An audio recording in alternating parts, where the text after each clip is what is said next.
Bueno, si les parece, arrancamos para ser puntuales en honor a todos los que se acaban de conectar, más allá que, bueno, seguramente se van a ir sumando.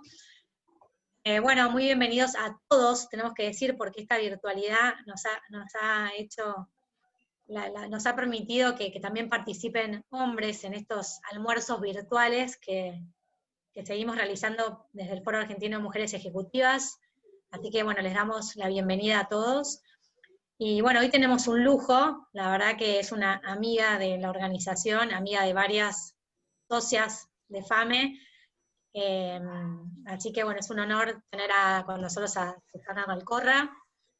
Creo que ella decía que no hace falta que la presentemos, pero si bien tiene una biografía que vale la pena compartir, me parece que está en honor a lo que ella es y todo, me parece que vale la pena. Bueno, actualmente Susana fue nombrada decana de la Escuela de Asuntos Públicos y Globales de IE en la Universidad de Segovia, ¿no? Es en Segovia, ¿no? Corregime. Madrid y Segovia. Madrid y Segovia, IE University, desde marzo del 2020.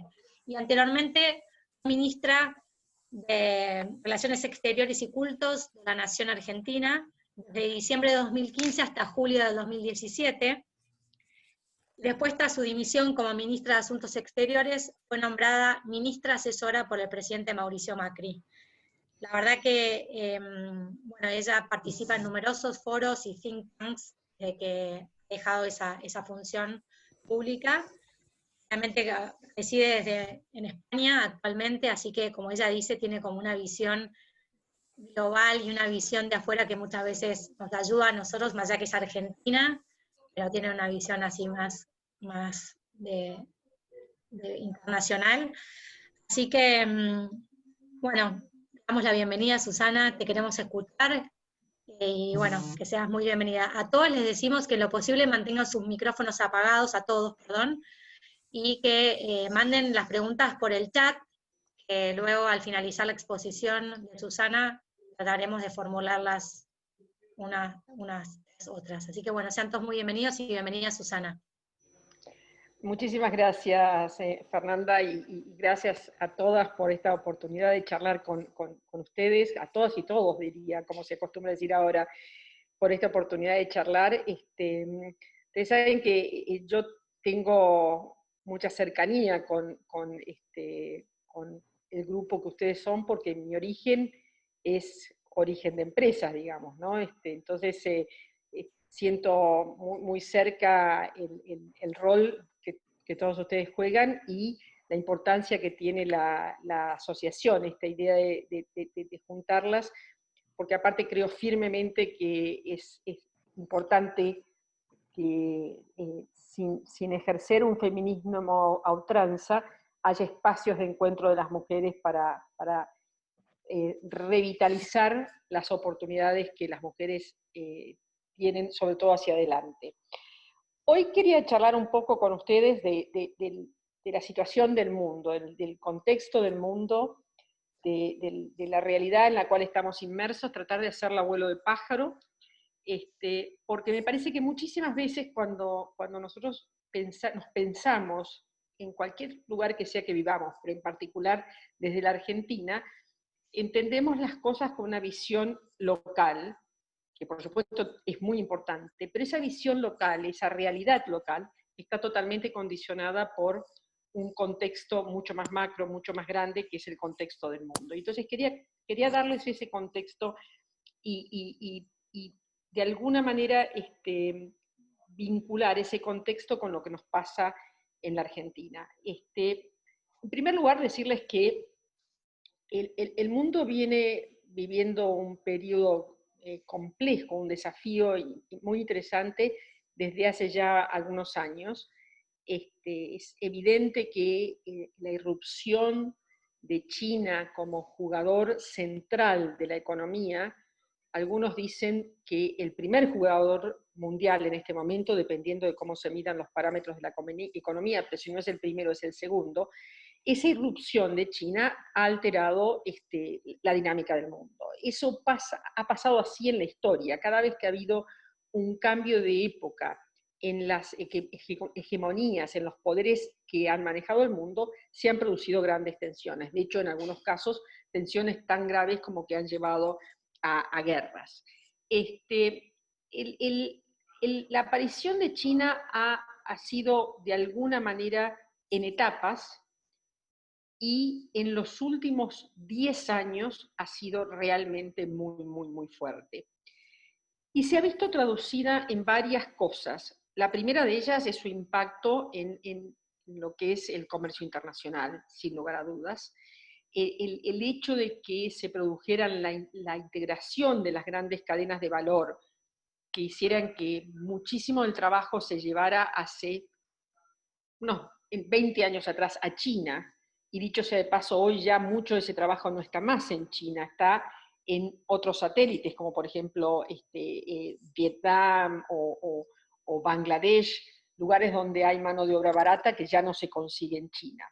Esa transformación llevó a, primero, la integración de las cadenas de valor, un enorme crecimiento del comercio internacional, que fue motor de crecimiento del mundo, dado por dos razones: esas cadenas de valor que les decía, y por otro lado, por la necesidad que China ha tenido en las últimas 2 décadas de consumir materias primas, tanto para alimentar a su población como para alimentar parte de la economía, por ejemplo, la construcción, ¿no? Que requería de materias primas que venían de otras partes del mundo. Entonces, China fue, sin lugar a dudas, el gran motor del crecimiento de la economía, el gran motor de esta globalización, y al principio enmascaró ese crecimiento la cuestión de las tensiones. Pero ya más recientemente, yo les diría que en los últimos 8 o 10 años, se empezaron a hacer explícitas las tensiones que, sobre todo desde Estados Unidos, empezaban a sentirse respecto de la aparición de China. Y las tensiones se dieron de varias maneras. Las primeras fueron las tensiones precisamente comerciales, donde la Organización Mundial de Comercio se transformó en el ring, en el sitio de batalla de la confrontación entre los dos grandes poderes, donde Estados Unidos sostuvo y sigue sosteniendo que China se aprovechó de la estructura de la OMC y usufructuó de las facilidades de integrarse a la comunidad internacional, pero no respetó las reglas del juego que esa misma comunidad internacional ponía, y entonces está toda esta enorme discusión entre la intervención de China como Estado, la facilitación de China como Estado, el financiamiento de China como Estado de esas empresas, que nunca se sabe bien si son privadas, estatales o un poco de cada cosa, y la competencia de eso con empresas netamente privadas en cualquier parte del mundo. Entonces, esto ha llevado a la luz una enorme, enorme diferencia de forma de ver el negocio y de forma de ver el mundo entre el occidente, encabezado por Estados Unidos, y el oriente, encabezado por China. Esto no solo se dio en los aspectos comerciales, en los aspectos económicos, se dio también en los aspectos políticos, porque China, como ustedes bien saben, no es una democracia. China es un gobierno por parte de un partido, y China empezó a poner en valor algo que hasta el desarrollo de China se había dado por descontado que no podía ocurrir. Y esto es el éxito del desarrollo y de una economía en un contexto de autoritarismo y de planificación centralizada. La anterior experiencia que había respecto de esto había sido la Unión Soviética, que fracasó, y el fracaso se puso en evidencia con la caída del muro de Berlín. Junto con la caída del muro de Berlín surgió una teoría que Fukuyama escribió en un famoso libro que es El fin de la historia, que decía que solo era factible que hubiera un país exitoso si se producía una asociación entre dos elementos fundamentales. Uno era una sociedad que vivía en democracia, en una democracia liberal, como la interpretamos en Occidente, y al mismo tiempo un modelo capitalista. Y Fukuyama predijo que esto iba a ser lo único que iba a prevalecer y que por eso Occidente iba a tener una fuerza y una capacidad de controlar la realidad del mundo muy fuerte. Esto fue cierto en el contexto de la Unión Soviética, es decir, la Unión Soviética se vino abajo porque fue incapaz de manejar su economía con su planificación centralizada. Lo que pasó con la llegada de China es que se produjo un enorme cambio tecnológico que posibilitó que ese salto tecnológico le permitiera al gobierno chino tener una posibilidad de administrar la planificación centralizada, dando al mismo tiempo el margen de un pseudocapitalismo. ¿Y por qué digo que la tecnología posibilitó esto? Porque obviamente el manejo de los datos, el manejo de la información, la inteligencia artificial, todos esos vectores nuevos permitieron al gobierno chino tener un enorme control por un lado y dar muchísimo margen de lo que sería un modelo desde lo económico pseudocapitalista. Entonces, lo que pasó con China es que se rompió ese principio que se había establecido, que el único modelo posible de éxito era esa asociación entre la democracia liberal y el capitalismo. Y no solo China empezó a demostrar un éxito en ese sentido, tal es así que cuando ustedes analizan los logros en términos de desarrollo, la cantidad de gente que dejó la pobreza y que hizo exitoso el camino del desarrollo desde el año 2000 hasta ahora, los números son realmente impactantes, pero los números de China son los que arrastran todo esto. China logró sacar 600 millones de sus ciudadanos de la pobreza para transformarlos en clase media. Entonces, toda esta burbuja enorme que se produjo en China, que tuvo tanto impacto dentro de China como de proyección hacia el mundo, como les decía antes, está basada en un modelo totalmente distinto, en un modelo que desde lo político es autoritario, es el manejo del gobierno por un partido, y desde lo económico es un pseudocapitalismo con aún un grado de intervención centralizada importante, hecho eficiente por la tecnología. Entonces, nos encontramos que de repente Estados Unidos ve al desafío que se le viene de un nuevo gran jugador, de un nuevo gran poder, que le ocupa espacio y que algunos dicen en pocos años se va a hacer definitivamente el primer poder económico, si no lo es ya, y al mismo tiempo se ve un modelo exitoso que no está necesariamente representado por los valores, principios y la forma de gobierno que el Occidente ha visto como fundamentales. Entonces, no solamente hay una tensión económica, hay una tensión de modelo de sociedad, que es una tensión enorme. Esto se da en el contexto de una sociedad occidental que post-crisis del 2008 siente en términos generales que sus gobiernos no han sido capaces de resolver sus problemas de manera efectiva y eficiente. Una sociedad que, con las decisiones que se tomaron para resolver la crisis del 2008, que fue un enorme influjo de capital para salvar sectores de industria, para salvar el sector financiero, por ejemplo, todo eso no se tradujo en efectos sobre la gente y la gente empezó a ver que sus ingresos quedaban rezagados, que hoy ganan los mismos que hacían 20 años, cuando se ven los números en Estados Unidos realmente son impactantes, pasa lo mismo en Europa. Entonces las sociedades empiezan a cuestionar el modelo de gobierno que tenemos, ese modelo político de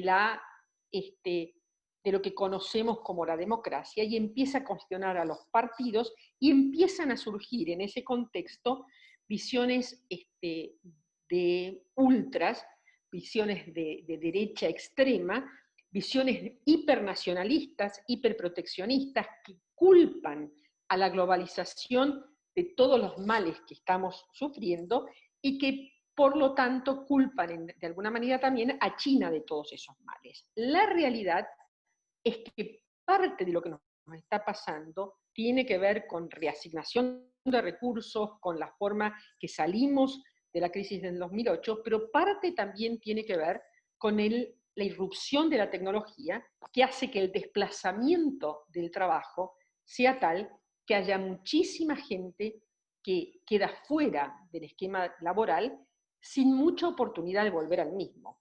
Yo siempre recuerdo los números de la administración del presidente Obama. Él inició su administración con la crisis del 2008, la terminó habiendo agregado 8 millones de empleos a la administración. Es una cosa espeluznante.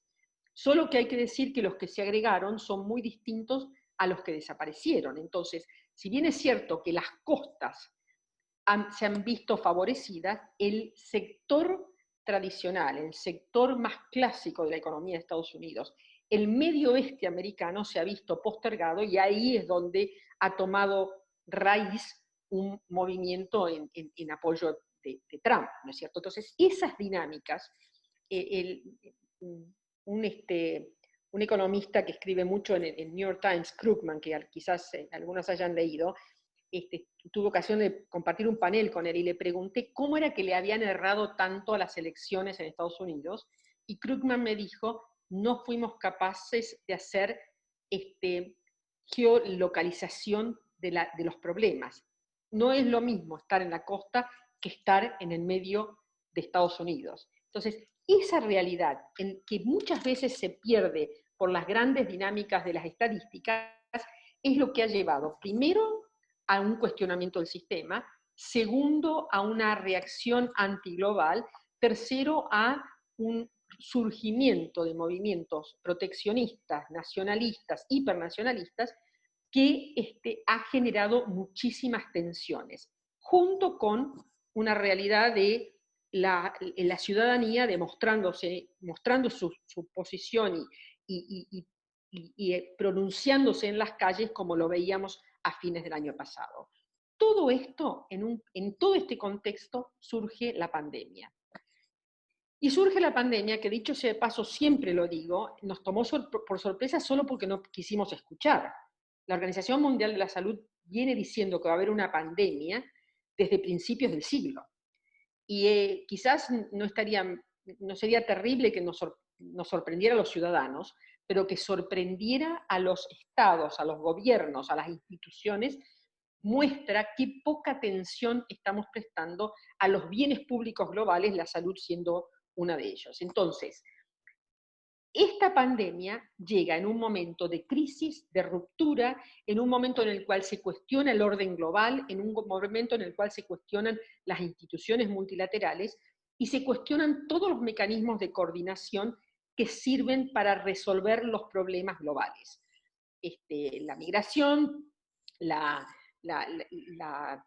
cambio climático, y las pandemias. Y entonces nos encontramos en una realidad de que la pandemia no ha tenido de ninguna manera una respuesta coordinada en el mundo. Y de hecho, Europa, que es uno de los sitios más coordinados por la estructura que tiene, respondió a la pandemia de manera descoordinada. Entonces, lo que está pasando hoy es que estamos viviendo una nueva crisis, que dicho sea de paso, se originó como una crisis sanitaria, una crisis de salud, se transformó en una crisis económica, devino una crisis social, y sin lugar a dudas, ahora ya está al borde de ser una crisis de gobernabilidad, una crisis política. Y esto es así en el mundo, y se los cuento en este contexto, porque yo sé que la lectura de lo que nos pasa localmente se hace a la luz de la realidad local, pero estos desafíos están en el mundo, en un mundo que ha sido incapaz de ser generoso en la resolución de la pandemia. Fíjense ustedes que en lugar de encarar la resolución a través de la búsqueda de una vacuna de manera colectiva, con 2 o 3 emprendimientos que de alguna manera se coordinaran a nivel de todo el mundo, se transformó una vez más en una carrera geopolítico-comercial que tiene muchísimas aventuras simultáneas sin haber hecho un pooling de los recursos para poder lograr el mejor resultado, y con el inconveniente que el costo de la vacuna puede llegar a ser inaccesible en muchas partes del mundo, lo cual impacta, sin lugar a dudas, la capacidad de resolver el problema de la pandemia. Entonces, voy a terminar con esta introducción. Este es el mundo en que estamos. Es un mundo muy complejo, es un mundo de rupturas y de quiebres, es un mundo de grandes tensiones, es un mundo donde no está definido ni está claro que el modelo occidental de gobernanza a través de la democracia vaya a prevalecer, porque aún sus propios ciudadanos lo cuestionan. Un mundo en el cual hay un modelo alternativo que es autoritario, terriblemente autoritario, pero que muestra muchísimos resultados y que algunos ven con cariño. Entonces tenemos ante nosotros un futuro que es difícil de predecir, porque puede ser un futuro que aprendamos de la pandemia y reconozcamos que es necesario volver a encontrar un nuevo equilibrio, una nueva realidad de gobernanza global, superadora de la existente, que tenía muchísimos problemas, porque también es cierto que en la globalización existente no se manejó con controles razonables, o como alternativa, en lugar de aprender y buscar hacia adelante una salida colectiva, ir a una profundización del aislacionismo, del separatismo, que nos lleve eventualmente a situaciones de confrontación que en el pasado provocaron guerras. Yo no estoy prediciendo una guerra, pero digo, eso es un horizonte que no está para descartar, y dicho sea de paso, cuando hablamos de guerras en el siglo XXI, no hablamos de guerras tradicionales, hablamos de guerras de tecnología, de biotecnología, hablamos de otro tipo de enfrentamientos, ataques, ciberataques, que son otras formas de guerra que pueden llegar a ser las que se den si no resolvemos este tema colectivamente. Esta era mi introducción. Sé que no es una introducción muy optimista, pero yo creo que debiéramos ser capaces de leer las hojas del té y de aprender y de salir hacia adelante con una versión superadora. No lo doy por 100% como probabilidad.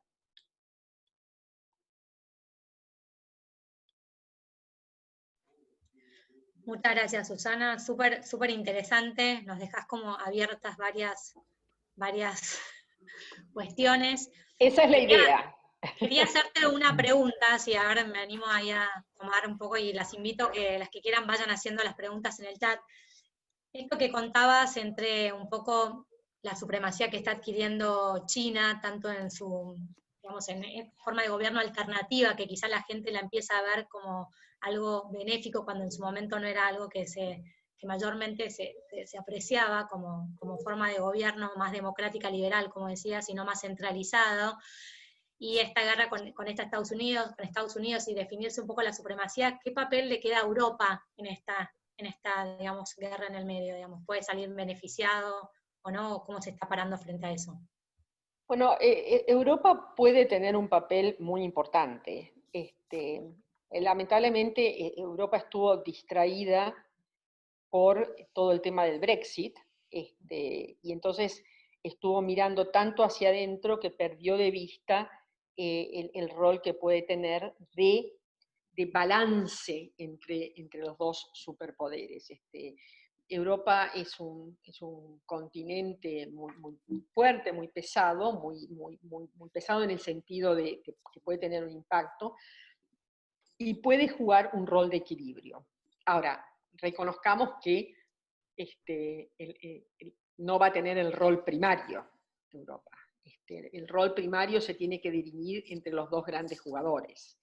Y como les digo, en esto de ser hacer el equilibrante, por ahí poner un poco de contención por parte de los dos lados, y en la resolución de los temas, sobre todo, Europa puede contribuir a llevar la resolución de los temas a un fondo, a un espacio multilateral, a un espacio global donde se discutan las cosas con mayor razonabilidad. Europa sabe mejor que nadie lo que es el impacto de una guerra en el sentido más tradicional, de allí surgió Europa.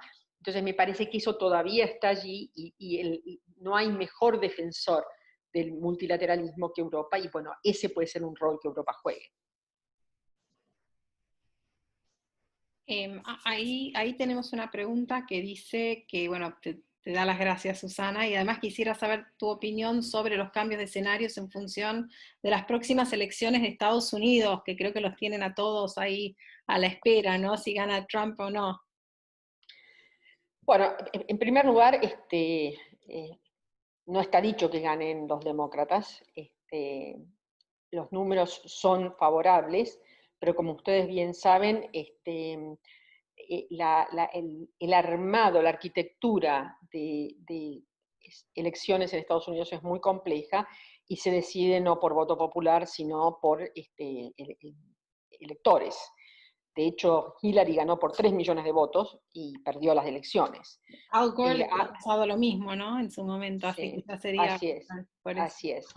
Y hay quienes dicen que por algunos cambios que han introducido más recientemente, después de que ganó Trump, podría llegar, la diferencia podría llegar a ser hasta de 5 millones de votos, dependiendo de cómo se den, y aún así no ganar las elecciones. Así que no está dicho que Biden vaya a ganar, si bien los indicadores iniciales sugerirían que sí. Yo creo que hay algunas cosas que han pasado en Estados Unidos que van más allá de Trump y que van a hacer que Estados Unidos no cambie de posiciones en algunas cuestiones drásticamente. De hecho, la administración del presidente Obama era terriblemente crítica de China en todo lo que tenía que ver con el comercio internacional. Lo hicieron de otra manera y con otros modales, que yo creo que es lo que surgiría de nuevo con la llegada de una administración como la de Biden. Trump lo ha hecho más brutal, pero el enfrentamiento con China yo creo que está para quedarse porque es un tema de supervivencia, según lo ven la administración, la élite de Estados Unidos, pongámonos en esos términos. Aparte hay una enorme presión de las bases que indican que hay que ser sumamente cuidadosos en cuanto al rol de Estados Unidos en el mundo global y ese rol de policía del mundo que Estados Unidos tuvo tradicionalmente, ya que hay mucha más preocupación por el frente interno. El tema de la desigualdad de Estados Unidos es enorme. El tema, bueno, ven ahora el tema racial se ha transformado en enorme. Tan es así que yo he estado en algunas reuniones en las cuales lo que me dicen es que Biden no se va a dedicar a temas internacionales, a pesar de que su formación, y él ha sido históricamente un tipo de relaciones internacionales, sino que lo va a dejar al equipo porque él cree que tiene que dedicarse a retejer el tejido social interno y a tomar medidas en ese sentido. Entonces, a mí me parece que vamos a ver mejores modales, no vamos a ver situaciones como las que hemos visto de salirse de la Organización Mundial de la Salud o de dejar de lado el acuerdo de Irán.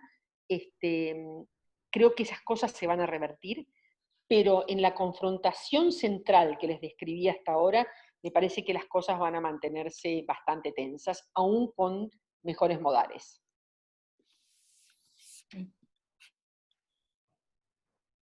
Muchas gracias. Acá tenemos otra pregunta que quieren saber tu opinión, si crees que se va a reconfigurar la geopolítica mundial post-pandemia. No, la geopolítica no se va a reconfigurar, porque la geopolítica está dada por dos grandes actores, que son Estados Unidos y China, Europa en el rol que les dije, y algunos disruptores, como por ejemplo Rusia. Eso no va a cambiar. Lo que sí va a tener un impacto, la pandemia, es en la economía del mundo, y va a hacer que muchas regiones, sobre todo la nuestra, sobre todo Latinoamérica, tenga una caída en su nivel de economía tal que necesite de reconfigurarse a la luz de obtener mecanismos de financiamiento que le permitan ofrecer algunos de los paquetes que se están ofreciendo en otras partes del mundo. Yo, una de las cosas que siempre digo es, en este momento, la revitalización de la economía ha llevado a que se adopten esencialmente medidas keynesianas, y esto independientemente de la ideología de los gobiernos. Si ustedes miran los gobiernos y sus ideologías, van a ver que están adoptando esas medidas de impulso a la economía a través de la intervención del Estado. Cuando ustedes miran los números del paquete que se aprobó para Europa, de 700.000 millones de euros, cuando ven el número que se aprobó en Estados Unidos, son números terriblemente fuertes y que inyectan en la economía una energía viniendo del Estado, un modelo keynesiano. ¿Cómo vamos a hacer en otras regiones, en la nuestra en particular, donde no hay el espacio fiscal para poder producir ese tipo de empuje? ¿Cómo vamos a hacer para vincularnos con el mundo, para encontrar formas en que, y ahí de nuevo aparece el multilateralismo, aparecen las grandes organizaciones internacionales, las organizaciones financieras internacionales, cómo vamos a hacer para vincularnos de modo tal de conseguir ese espacio que no tenemos? Porque lo que sí es cierto, que dependiendo de cómo salgamos de esto, las distancias se pueden agrandar aún más. Y sobre todo, esto va a estar muy vinculado a cómo se cierre la brecha digital, que es lo que ha marcado la gran capacidad de reaccionar o no en distintas partes del mundo, ¿no? Así que, más que la geopolítica, lo que veo es el impacto de la economía y la capacidad de salir de esta debacle que ha traído en todo el mundo, porque yo les quiero recordar que Europa tuvo en el primer semestre del año una caída de doble dígito de su economía. Entonces, está bien, desde un lugar distinto, pero desde el punto de vista de caída, y España y el Reino Unido tuvieron una caída que está rondando el 20%. Ambos dos porque están muy vinculados al sector del turismo, y en el caso del Reino Unido también las finanzas. Ahí se puede haber combinado un poco lo del Brexit también, pero eso les muestra que las caídas han sido violentas y que hay que encontrar el espacio para insuflar energía en la economía, ¿no? Okay. Acá hay una pregunta de si te parece que esto puede llegar a traer también escenarios, al no tener líderes claros y todo, por ahí escenarios con gente más autoritaria. Bueno, cuando yo definía esa opción hacia adelante, esa opción en la ruta, y hablaba de un modelo más integrado y un modelo más hacia adentro, más proteccionista, no lo dije taxativamente, pero detrás de eso subyacen autoritarismos, sin lugar a dudas. Hay corrientes muy, muy, muy claras que abogan por ello. Hay ejemplos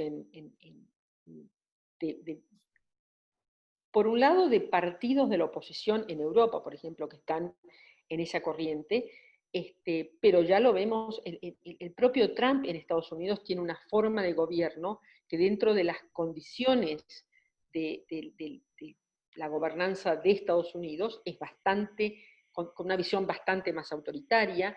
Lo estamos viendo en el caso de Brasil con Bolsonaro, lo estamos viendo en algunos países de Europa del Este, lo estamos viendo en algunos países de Asia. Entonces, sí, lo que la ciudadanía percibe es que la democracia es demasiada deliberación, demasiado conversar, y que eso hace imposible resolver los problemas, y que los líderes no los representan, y que están demasiado lejanos y no lo entienden. Y por otro lado empiezan a haber esa idea del líder autoritario que con la varita mágica resuelve todo, porque aparte plantean soluciones que son a problemas muy complejos, las plantean de manera muy simplista en un tuit. Ahí puede haber un caldo de cultivo que nos lleve a una situación, por eso hablaba de las opciones en la ruta, sí, sin lugar a dudas. Acá hay varias preguntas que se repiten y que tienen algún denominador común, y es un poco cuál es tu visión, si es que la tuvieras, respecto de la posición de Latinoamérica en este escenario político. Si bien algo dijiste recién de este modelo keynesiano que quizá en Latinoamérica, por el hecho del déficit fiscal, le va a costar, digamos, hacer frente a todas estas situaciones, ¿qué otra opinión podrías tener respecto a la situación de Latinoamérica? En primer lugar, decirles que yo soy una convencida de que a la región le conviene mantener una cierta equidistancia con los dos grandes poderes. Nosotros estamos cerca de Estados Unidos como región, hemos estado históricamente muy cercanos a Estados Unidos, pero la realidad es que China hoy es un socio comercial fundamental para toda la región, es un inversor en toda la región. Entonces, uno tiene que ser cauto respecto de cómo manejarse. Esto lo decía yo cuando era ministra de Relaciones Exteriores, ¿no es cierto? Uno tiene que ser muy, muy cauto y tiene que ser capaz de sentarse a la mesa defendiendo los intereses del país, ¿no es cierto? Y entonces los intereses del país de repente son tener el mejor puente posible con Estados Unidos, con China y por supuesto con Europa. Eso requiere de un equilibrio, de un balance en la forma que uno aproxima las relaciones internacionales muy, muy, muy grande, porque estas relaciones no son alineaciones de ideología política, son de interés. Y uno tiene que defender el interés del país, ¿no es cierto? Entonces yo definitivamente creo que hay que mantener un equilibrio, una equidistancia entre Estados Unidos y Europa, entre Estados Unidos y China, sumando a Europa en eso. Así como creo que hay que mirar con más cariño regiones que nos pueden representar una oportunidad, como son todos los países árabes y como es África, que está creciendo, ¿no es cierto? Entonces, eso por un lado. Por otro lado, me parece que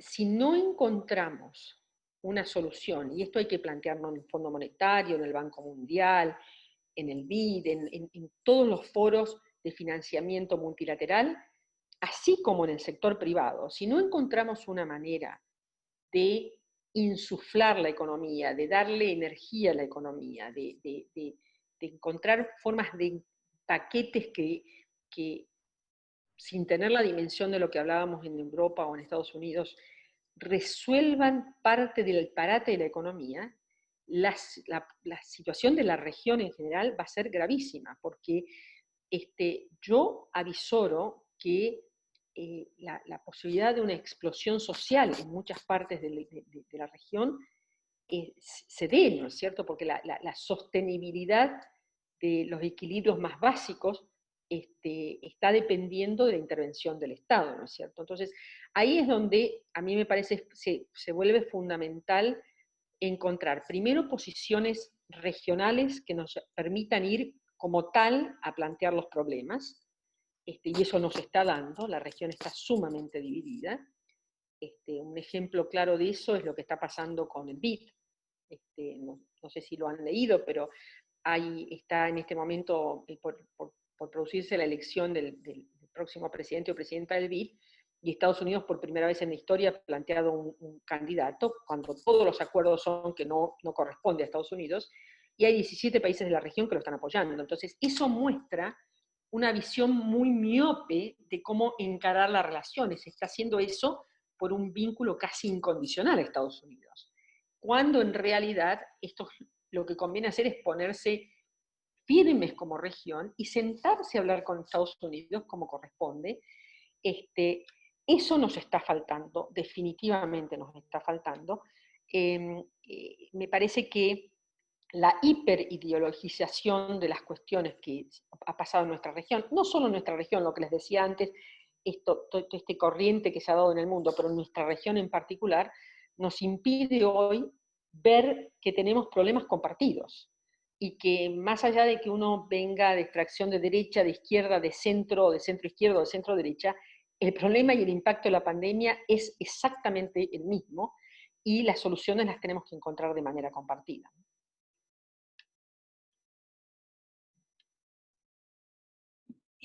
Acá hay una pregunta que es, ¿cómo pensás que impactará este contexto en la Agenda 2030, en particular los objetivos que impactan en las políticas para los sectores más vulnerables? Impacta en el centro. La última conversación que tuve con alguna gente, con la vicesecretaria general, están estimando que ya hay un retroceso de 10 años en la agenda del desarrollo. Entonces imagínense que la Agenda 2030 se acordó en el 2015, eran 15 años hacia adelante, estamos ya en el 5.º año, nos quedan 10, pero ahora lo que estamos viendo es que nos vamos 10 hacia atrás. Entonces lo impacta total y absolutamente, así como impacta en la mujer. Yo les diría que los sectores más vulnerables son los que más están impactados. Cuando ustedes miran en Estados Unidos, los migrantes que están en los servicios en las grandes ciudades son los que se han visto impactados más directamente por el COVID. Lo mismo pasa en Europa, pero las mujeres se ven impactadas en todos los países del mundo. Entonces, esa es otra cosa que ustedes como en su rol de líderes de mujeres tienen que entender. Hay que desarrollar, a partir de que se salga del pico de la crisis, desarrollar políticas propositivas, porque si no, los espacios de la mujer que se habían ganado se pierden, y lo que es peor, es probable que en temas de educación, por ejemplo, las niñas sean las que más se vean postergadas, lo cual no solamente es un problema de hoy, sino un problema de proyección al futuro, ¿no es cierto?, de brecha hacia adelante. Entonces, estos son temas centrales. Por eso yo creo en un esquema de un plan de reconstrucción de la región que encuentre formas de financiamiento creativas, y que ese plan de reconstrucción esté alineado con la Agenda 2030, con estos principios que tienen que ver con un planeta sostenible, con la gente y con los más vulnerables, ¿no? Muchas gracias, Susana. Y hablando de este tema de mujeres que trajiste a la mesa, acá hay una pregunta que dicen, ¿quiénes crees que son las posibles mujeres que puedan influir y generar un cambio positivo dentro de este contexto? ¿Es que tenés identificada alguna? Sí, por supuesto que tengo identificadas. A mí me parece que Merkel es central. La canciller es realmente una mujer increíble. Es seca, no es alguien, no es alguien que así físicamente llame al vínculo, ¿no es cierto? Pero es, primero, increíblemente talentosa, segundo, trabajadora de una manera impresionante, y yo la he visto trabajar, por ejemplo, en el G20, y cuando se atascaban las cosas, los líderes en general, las cosas se atascan, y hablo de los líderes, los cabezas de gobierno, se sientan a esperar que los equipos lo resuelvan. Merkel se para, recorre el pasillo y va a hablar con su colega, sea cual fuere, lo levanta, lo saca para tratar de destrabar el tema. Lo he visto hacerlo con Putin en varias ocasiones. Ese tipo de liderazgo, el liderazgo que tiene que ver con que te interese que las cosas pasen, que no es un liderazgo de dialéctica, es un liderazgo, de hecho, a mí me parece que Merkel lo representa. Lamentablemente Merkel está de salida, y no estamos no estamos con liderazgos en general. Hay algunas mujeres jóvenes que pintan bien, pero también es cierto que están en países que son más pequeños, menos capaces de producir el impacto que una Alemania puede producir, ¿no es cierto? Pero yo soy una incondicional fanática de Merkel. Dicho esto, también soy una incondicional fanática de las mujeres trabajando coordinadamente, ¿no? Lo que ustedes intentan hacer a través de FAME, generar el colectivo de las mujeres, pero vuelvo a insistir, no en una onda feminismo en contra de, sino es una onda de construir oportunidades para nuestras pares, no es en contra de nadie. Muchas veces las mujeres somos nuestras peores enemigas, ¿no? No siempre pensamos en términos de dar más oportunidades a otras mujeres, ¿no? Entonces, yo creo muchísimo, muchísimo en la asociatividad de las mujeres para producir algunos de los cambios que se necesitan. Mira, justamente hay una pregunta ahí que tiene que ver con esto, que si ves viable que haya más liderazgo de mujeres y cómo se podría acelerar eso. Yo obviamente que veo viable, veo posible y veo necesario y empujo por eso. Para que ustedes tengan una idea, una de las cosas que hemos armado es un grupo de mujeres líderes de extracción del multilateralismo, somos 54. Está Mary Robinson, la presidenta de Irlanda, está Madeleine Albright, están, bueno, muchísimas ex primer ministras, viceprimer ministras, tratando de levantar el tema de qué hacer para que haya un impacto de liderazgo y por el liderazgo de las mujeres. Yo creo firmemente en cuotas, yo creo firmemente en acción propositiva. Entonces, yo empecé hace muchos años, no voy a contar cuántos años porque se denota edad contando tantos años, pero cuando yo empecé, y siempre digo esto, mis padres me dieron una enorme autoestima y me dijeron que no había nada que yo no pudiera hacer si yo me decidía hacerlo, creo que eso fue fundamental. Entonces yo estaba convencida que con mi capacidad, mi talento, mi dedicación era suficiente, hasta que me convencí de lo contrario. Es condición necesaria, pero no es suficiente. Es el hecho de que existan los acuerdos entre los compañeros que jugaron al rugby, los que iban al club juntos, los que juegan al golf juntos. Todo eso son prácticas existentes que atentan contra el acceso de la mujer. Entonces yo creo que hay que fijar objetivos claros. Por eso me parece muy buena la medida que recientemente se tomó respecto de la participación de mujeres en las empresas en la Argentina. Yo creo que eso es muy, muy importante. Porque el verso ese de que no hay suficientes mujeres para hacer el trabajo que hay que hacer, yo no me lo creo. Siempre cito a un amigo muy querido que murió hace unos años atrás, Luis Stulman, que decía que él iba a creer en la igualdad de la mujer cuando viera una CEO tonta manejar una empresa, porque ver hombres CEOs tontos los veía todos los días. Entonces,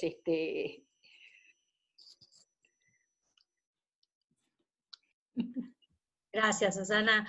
Un poco te cambio del ángulo, más allá que quizá tiene que ver, porque tiene que ver con la protección, si querés, de un sector así como puede ser una minoría, como vos hablabas, de sectores más vulnerables, que tiene que ver con todo el que se llama el Green Deal, lo que está pasando, y esta mirada de sostenibilidad para el cumplimiento un poco de estos objetivos 2030, y qué papel sentís que esto tiene, digamos, para la recuperación de la economía y de los países, y ver cómo se está cambiando, ¿no? Un poco esto en lo que eran recomendaciones, y que a nivel de la Comunidad Económica Europea se están empezando a tomar como ya medidas en regulaciones que van a permitir la recuperación económica con una mirada de triple impacto.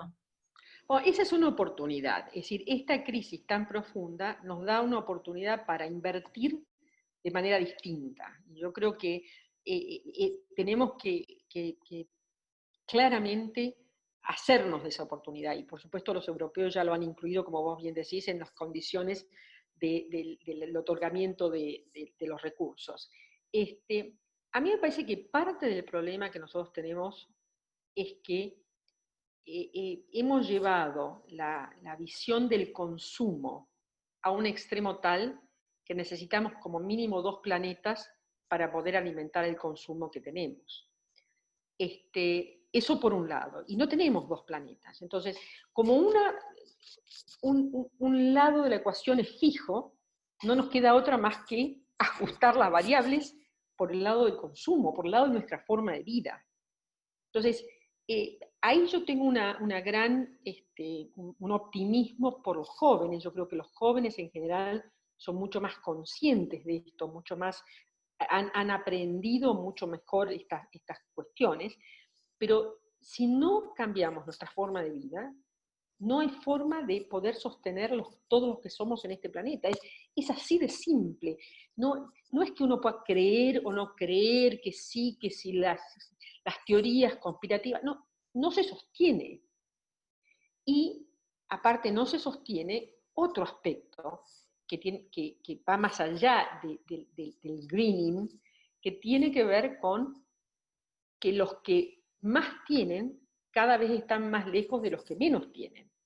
Entonces ese es otro aspecto de la sostenibilidad que tenemos que revisar. No es posible tener sociedades con proyección a futuro, sociedades que realmente tengan una oportunidad de un futuro mejor, con grandes contrastes sociales. No es factible. Ahí tenemos que lograr resolver el problema. Yo hablaba hace un rato atrás de la brecha digital. Si nosotros no somos capaces de resolver la brecha digital, así como el resto de las brechas, pero ahora la digital que se avisora como una oportunidad hacia adelante, si no resolvemos, en lugar de una oportunidad se va a transformar en un hándicap. Entonces, esas son cosas que hay que tomarlas con una mirada y una perspectiva distinta. Yo creo que nos transformamos en demasiado egoístas durante un cierto periodo de tiempo, en donde el yo y nuestro éxito personal era lo preponderante. Resulta que ahora estamos en una realidad que podemos llegar a estar teniendo muchísimo éxito en el medio del desierto. Entonces también tenemos que entender eso y entender eso como parte de nuestro cambio de forma de vida, ¿no?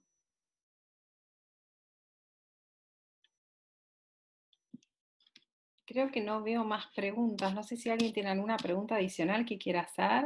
Si no, yo tengo una pregunta acá del chat, Sandri, perdón. no. Estamos hablando respecto del tema de la inmigración, ¿no? A muchos digo que les interesa un poco todo lo que está pasando, algunas que escapan de esto que vos hablabas, ¿no? De los flagelos sociales o por ahí militares o de estos autoritarismos que van viviendo, y cómo ves este papel, si ves que va a ser una situación que vamos a vivir post pandemia en una forma mucho más acelerada. Primero, la migración es una realidad de la historia del mundo. Yo siempre recuerdo que nuestro país es el fruto de la migración.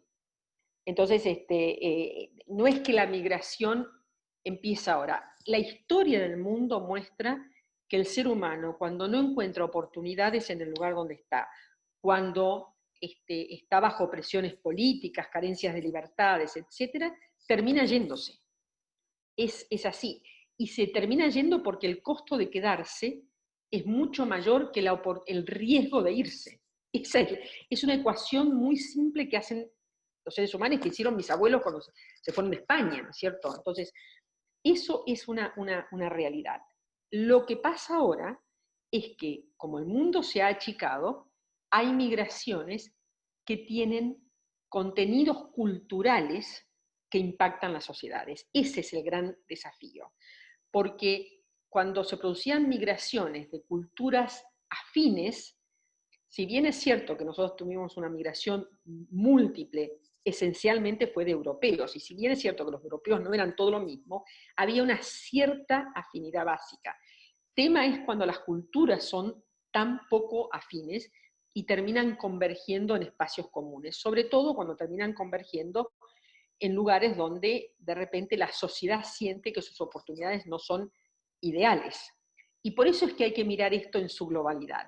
Porque si nosotros, se los digo desde Europa, si Europa no presta atención a la problemática de África, sobre todo la problemática de África del Norte, ¿qué va a terminar pasando? Va a haber mucho más inmigrantes de África del Norte hacia Europa. Entonces, esa conectividad significa que las soluciones que se piensen tienen que ser soluciones más globales. Porque parte del problema de África, dicho sea de paso, viene de Europa, habiendo sido el continente que manejó los recursos de África durante muchísimo tiempo. Entonces, esa visión, para mí, es la visión que nos puede dar un futuro mejor y más sostenible, donde no sea necesario que la gente se vaya de su país porque tiene las cosas básicas resueltas. Ahora, eso no se hace solo con una visión desde el país. Por supuesto que es necesario que haya un esquema de gobernanza en el país, que haya un modelo de respeto por las reglas, que no haya corrupción, todo eso es cierto, pero no es, eso de nuevo es necesario, pero no es suficiente, porque en el contexto de las grandes desigualdades en el mundo, entre los países, se necesita colaboración entre todos. Eso no es filantropía, eso no es mirar las cosas de manera edulcorada, es supervivencia. Y así es como creo que podemos salir adelante. Ok, buenísimo. Acá hay otra pregunta. Dice, en mi opinión, falta una respuesta coordinada global del G20, particularmente orientada a frenar las múltiples crisis sanitarias, financieras y económicas en los países de vías de desarrollo. Y pregunta, ¿cuál es tu opinión? Bueno, en realidad el G20 es un órgano que se creó, que venía funcionando como un órgano de los ministros de finanzas y pasó a ser un órgano político, una organización política, en el momento de la crisis del 2008, que precisamente el gobierno de Estados Unidos se dio cuenta que había que elevarla porque el problema no era un problema financiero, si bien la crisis era financiera, sino era de una complejidad mucho más grande, y por eso se transformó en un instrumento político. Ahora, el G20 sufre los mismos problemas que sufre la globalización, que sufre Naciones Unidas. La confrontación entre Estados Unidos y China congela la capacidad de gestión en el G20. Yo creo que el G20 podría ser una excelente plataforma, porque efectivamente, como hay menos cantidad, en Naciones Unidas hay 193 países, en el G20 hay 20 y pico. Ahí se puede llegar a hablar y aparte están, como diríamos en buen romance, los que cortan el bacalao, digamos, ¿no? Entonces se podría llegar a pensar en grandes soluciones, pero para eso tiene que haber una voluntad de cooperar, una voluntad de cooperar, de colaborar, y eso no está. Lo que nos está pasando es que por primera vez en mucho tiempo estamos viendo un mundo en el cual se da una relación entre los países en donde los dos grandes no están por la cooperación, sino que están lisa y llanamente por la competencia y por la competencia a como sea. Porque aún en el periodo de la Guerra Fría entre la Unión Soviética y Estados Unidos, esto era más una confrontación ideológica. Acá se ha definido una guerra a muerte y sobre todo en el frente de la tecnología. Entonces, tenemos que encontrar formas de destrabar esa rivalidad y lograr una cooperación aun cuando haya rivalidad, porque los dos entiendan que sigue siendo mejor resolver algunos de estos temas para todos, incluyendo ellos dos. Bueno, ya vamos llegando a las 3 de la tarde, pero tengo un par de preguntas, si tenés un tiempito más, Susana, que te hacemos las últimas preguntas. Una que tenía que ver con, la quiero buscar bien acá, que tenía que ver con el tema de la tecnología. A ver si la tenía acá a mano. Acá. Dice, le resulta importante tu mirada sobre la tecnología, esta que mencionabas, en función de tu apreciación, con la que coincido, ponen, sobre una globalización sin un control eficiente y suficiente, ¿qué acciones políticas podrían ser prudentes para que la tecnología no sea la nueva variable no controlada con eficiencia? Bueno, el primer problema que tenemos con la tecnología es que ha pasado a ser el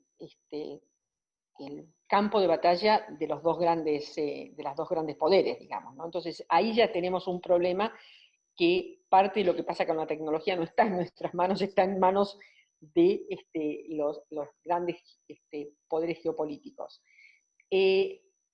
Adicionalmente hay otro problema, y es que el modelo de manejo de la tecnología que fundamentalmente tiene Estados Unidos está en manos del sector privado, está esencialmente en manos del sector privado, el modelo que tiene China está esencialmente en manos del gobierno. Entonces, China lo tiene como una herramienta de control, y lo hace muy peligroso, pero en Estados Unidos no hay regulación sobre el sector privado, que también es peligroso.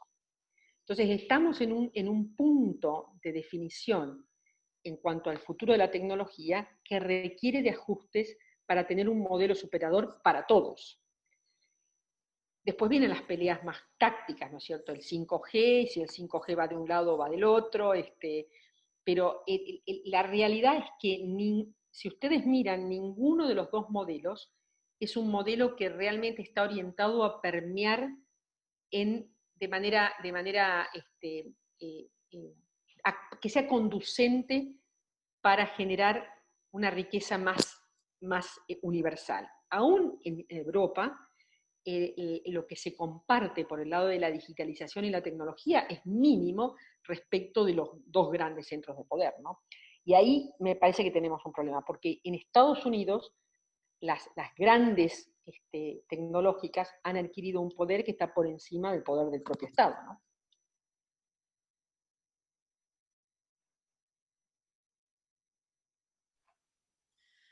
Bueno, la verdad que son millones de preguntas, sigue entrando gente, ya sé que no queremos tampoco usar un poco de tu tiempo, no sé si nos con confianza, si estás para hacer, aunque sean dos preguntas más o algo así, y después hagamos dos preguntas listo, y te y liberamos. listo. Y como les dije antes, es mi tercer evento, así que vengo Por eso.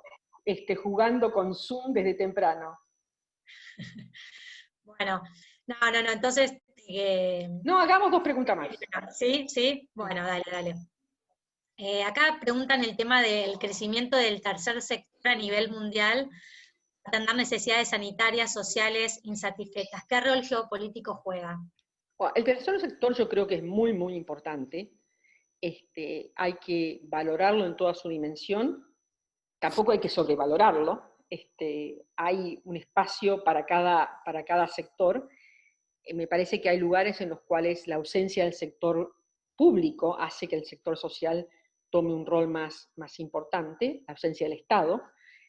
Pero yo de cualquier manera creo que para cualquier solución que se quiera armar, es importante escuchar a los distintos actores, y el tercer sector es uno de ellos, ¿no es cierto? Hoy yo diría que en muchos lugares el tercer sector es un interlocutor más importante que los partidos políticos o que el orden político establecido, ¿no?